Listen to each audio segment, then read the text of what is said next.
Selamat malam semuanya. Kembali lagi ke channel kesayangan kita semua.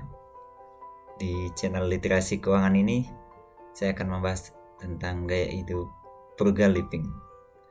Mungkin sahabat pendengar semua udah pernah mendengar istilah frugal living atau gaya hidup yang paling patut untuk ditiru. Jadi menurut laman Kementerian Keuangan Indonesia, gaya hidup frugal itu adalah secara sederhana dimaknai sebagai gaya hidup yang hemat atau irit terhadap pengeluaran agar dapat menabung lebih banyak, bahkan cenderung dinilai agak pelit ya oleh sebagian orang. Dilansir dari berbagai sumber, sesungguhnya konsep gaya hidup frugal ini tidak sedangkal itu ya. Frugal living diartikan sebagai konsep ya di mana seseorang mengalokasikan dana yang dimiliki dengan kesadaran penuh atau mindful, dengan mempertimbangkan dan analisis yang baik disertai dengan strategi pencapaian tujuan keuangan masa depan yang bebas atau istilahnya dengan financial freedom. Belakangan ini gaya hidup frugal living semakin mencuat ya, khususnya setelah adanya pandemi.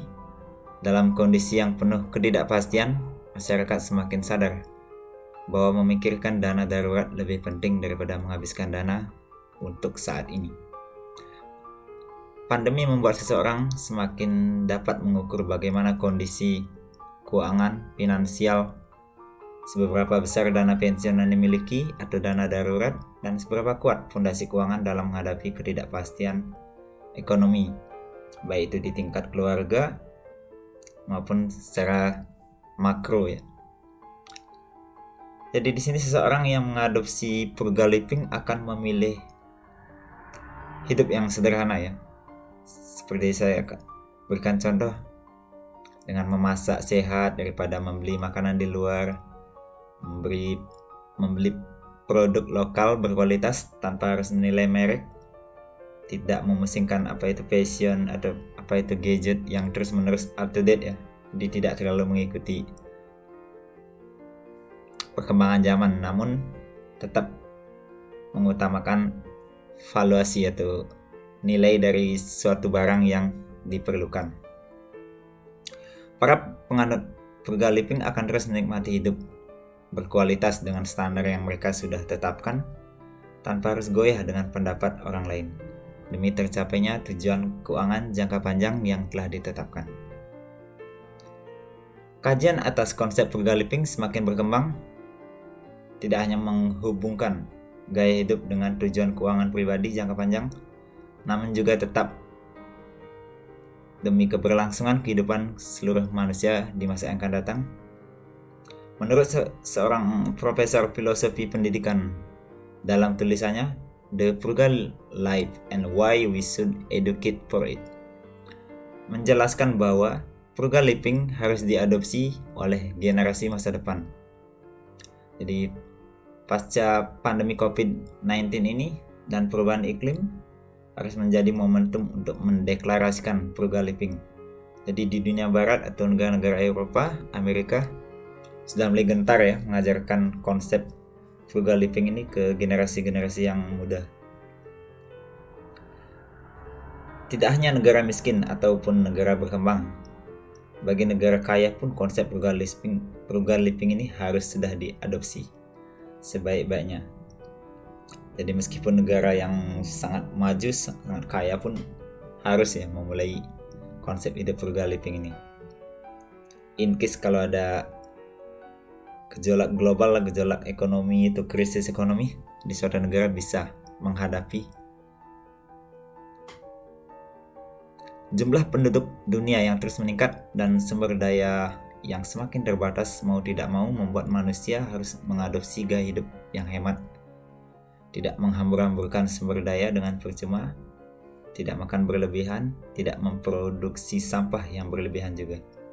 Masih banyak kebiasaan-kebiasaan buruk yang merusak kehidupan bahkan lingkungan. Konsep hidup frugal living secara langsung dapat berhubungan dengan upaya-upaya menyelamatkan bumi dari pencemaran lingkungan. Jadi di sini saya akan menjelaskan beberapa tokoh-tokoh pesohor dunia yang sudah menjalankan gaya hidup frugal ya. Bahkan tokoh-tokoh ini sangat kaya tentunya, seperti Mark Zuckerberg atau pendiri Facebook, Steve Jobs, Ratu Elizabeth bahkan ya, Leonardo DiCaprio, dan tentunya sang investor terbaik di dunia atau Warren Buffett, atau salah satu orang terkaya di dunia. Bahkan orang yang menjabat sebagai seorang terkaya di dunia pun sudah dan bahkan masih menjalankan gaya hidup frugal. Ya tentunya dengan gaya hidup itulah yang bikin mereka kaya.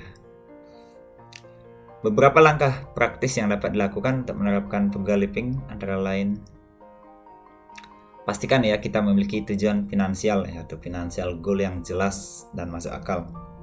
Jadi tujuan keuangan tentunya sesuatu yang sangat dibutuhkan, yang dapat meningkatkan kualitas kehidupan kita.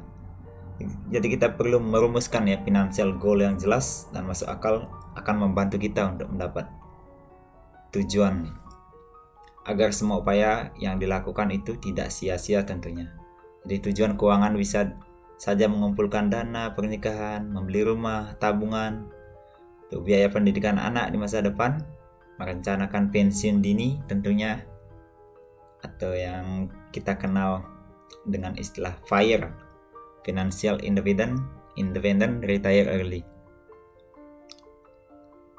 Yang kedua, selalu analisis ya kebutuhan ataupun keperluan kita dengan keinginan. Jadi sebelum menggunakan uang Anda, kita perlu menganalisis yang mana kebutuhan, yang mana dengan keinginan. Jadi hasil analisis terhadap perilaku konsumen menunjukkan bahwa pengeluaran untuk memenuhi gaya hidup jauh lebih besar ya daripada pengeluaran membeli barang-barang yang benar dibutuhkan. Jadi kebutuhan sekundernya lebih banyak daripada kebutuhan primernya. Dapat disimpulkan banyak uang yang dikeluarkan untuk membeli barang-barang yang tidak memberikan manfaat sepenuhnya. Hindari utang yang konsumtif. Jadi yang ketiga ini bisa dibayangkan betapa kacaunya kondisi keuangan jika harus membeli barang yang konsumtif dengan cara berutang. Pastinya ya, itu sangat membebani ya keadaan finansial kita.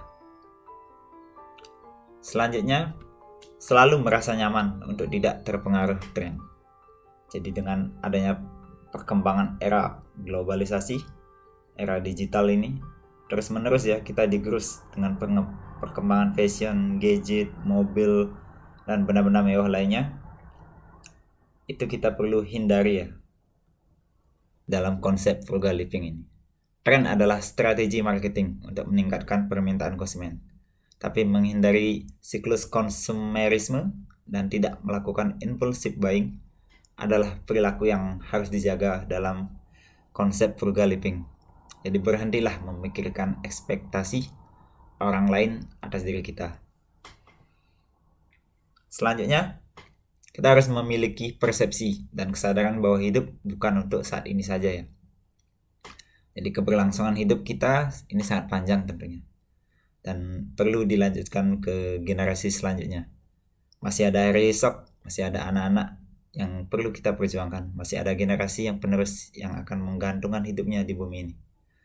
Jadi frugal living tidak hanya untuk kebaikan diri sendiri, tapi untuk keberlangsungan seluruh umat manusia.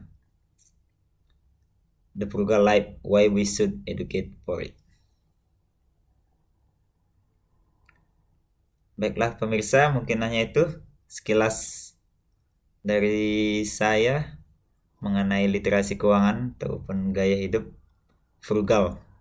Ya, bukan berarti kalau kita mengadopsi gaya hidup frugal kita pelit ataupun tidak mengikuti tren, tapi itulah salah satu cara untuk mencapai tujuan finansial yang bebas atau financial freedom.